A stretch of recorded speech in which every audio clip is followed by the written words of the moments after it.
Hi everyone, I'm Lady T506. Welcome to my channel. Today I'm going to be reviewing Real Housewives of Atlanta Season 7, Episode 3. We're not going to go into everything, just some things that I thought weren't boring.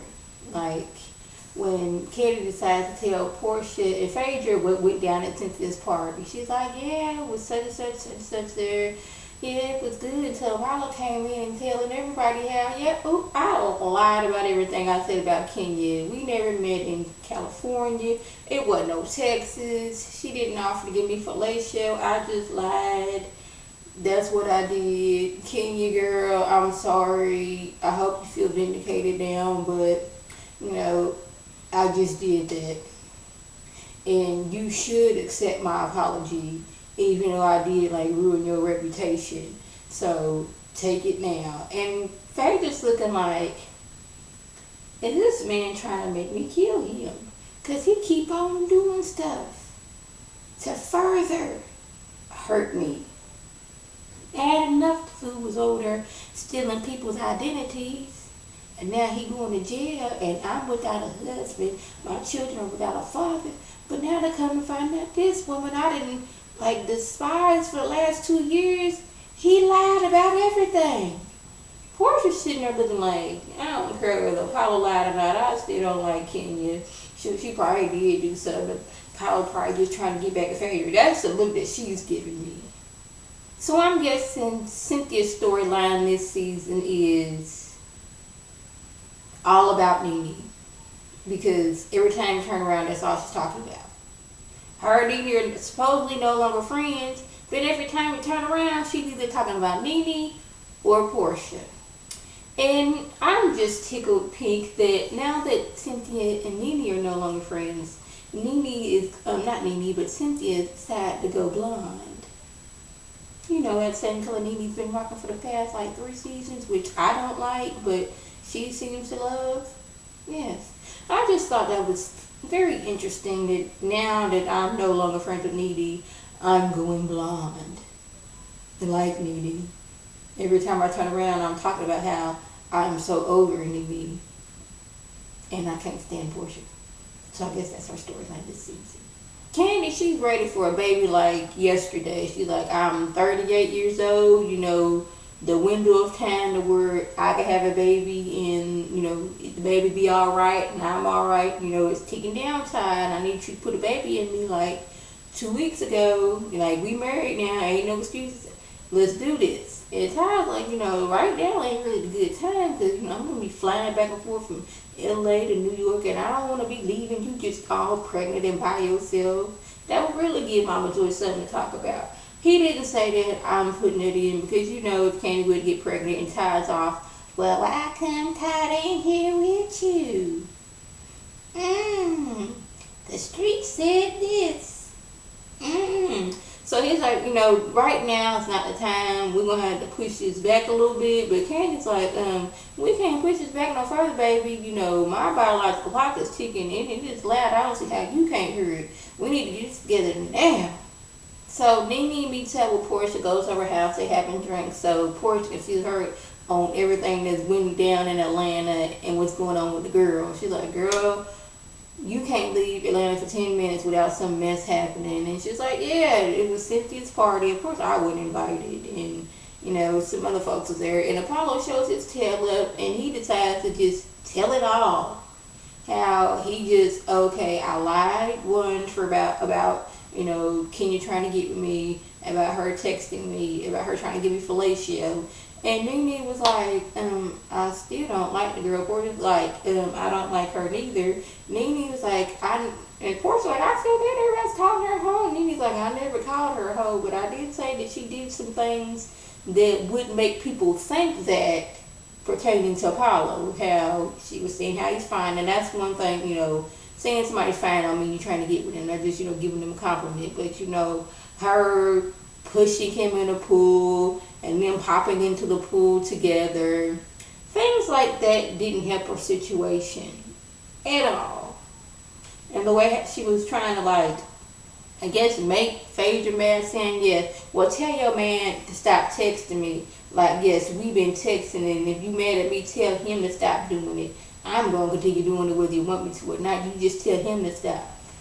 That's like, Nina's like, okay, all these things she's done didn't really help her out in any way, shape, or form, and not even a little bit. So Nina's like, I'm not going to apologize because that's the way you was acting. And your actions combined with what Apollo said didn't look too good for you. Boo-boo, not at all. So Apollo, he's like, you know what? I'm not happy. Faith not happy. Before she gets sneaky and go try to file papers on me, I'm gonna file papers on her. That's what I'm gonna do. And he's sitting there, and he had all the nerve, gall, and audacity to say how the government took all his money. That wasn't your money. That was the money that you stole from people. I can see it was some money that they had took from your job that you had doing stuff and it was legal. Like you had your own lawn care business, you had your own upholstery business, you had your own car lot. Something that you were actually making money for and you weren't stealing it. Then I can see him being mad. But he's mad that the government took the money that he stole from people. Innocent people, you just took their money and you mad that the government took it. He's like, well, the government took all my money. That wasn't yours to begin with. That was money you stole. So like him going on about, yes, I'm a season ticket holder. Yeah, you obtained those season tickets. You obtained those season tickets from the money you stole. All those cars and all that stuff you was doing, that money you stole to get that stuff. So I would really wish he would stop acting like it was money that he earned legally. So Cynthia decides to reveal the new her when she goes to meet up with Portia. She's mad because Portia is like, I don't know what, an hour late. So Portia sits down and, she's cordial. She's like, hi. She's like, hi. Well, you were kind of late. She's like, well, I'm sorry about that. She's like, other people got stuff to do, this, that, and the other. And she was like, okay, I heard you had a party and I wasn't invited. I'm not surprised. And I guess Cynthia was kind of being big and trying to kind of read Portia. She was like, why would you be? She's like, that's why I said I wasn't surprised. So this new Cynthia is not working on Portia. Portia, she held her own when Cynthia was trying to come for her, but she was like, what I said was true. You like to flip-flop. One minute you was like, I can agree with what happened. Then it was, oh, Kenya, they should have never did that to Kenya. And Cynthia's like, I would never do that to somebody. And of course, like, that's not the normal me either. But when you put in a situation where somebody is antagonizing you, waving this wand in your face, using this bullhorn, Kenya was the aggressor.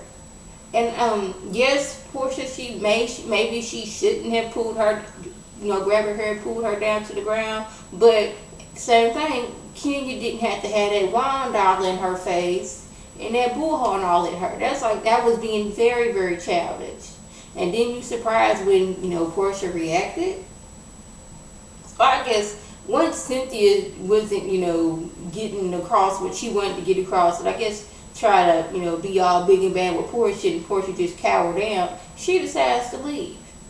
But I'm wondering, will Cynthia use this new Cynthia on other folks like her sister, who's at any whim will say, I'm coming to stay for 3 months, have my bed ready, and I want fresh roses on my blanket every day and a piece of chocolate, and have it done. Will she be that with her sister? Will she try to be all big and bad like that with Peter? Will she try that with Candy, Phaedra, or Kenya? Or is it just she think Portia this little bitty old thing that's going to cower down to her? But I did like that for once in that reality show, and I use that term loosely, when somebody is arguing, the people in the background actually turn around and look. Because on most shows, somebody could be in an all-out brawl, just stabbing and everything, and everybody else in the background just eating their food like nothing's going on. People actually turn around and look like, oh my goodness, y'all are cutting up out in public? We don't do that. This is a fancy restaurant. No. They were giving that look, and I appreciate that because it made it seem more realistic. Yeah. Earlier on, Candy and Todd and Riley and Todd's daughter, they all sit down, and it was a very uncomfortable situation. I'm assuming because Todd's daughter's not used to being on camera. This is new to her. She's already in a new house. It looked like as soon as she got there, the camera was there setting up, and it was just like talking about what's gonna be going on. Riley, she seemed to not really feel, her new big stepsister being there at all. New big stepsister was like, I don't know about this situation. Back at home, I'm out till 1 and 2 in the morning. But that's New York. In Atlanta, ain't too much stuff up in it that time of night for people who are 18. So yeah, that was just my review. If I left anything out, by all means, leave a comment or a video response. And like always, I want to thank my subscribers and the people who watch my videos. I want you to like this video, comment, and subscribe, and share this video with your friends on Facebook, Twitter, and here on YouTube. This is Lady T signing off. Have a good one.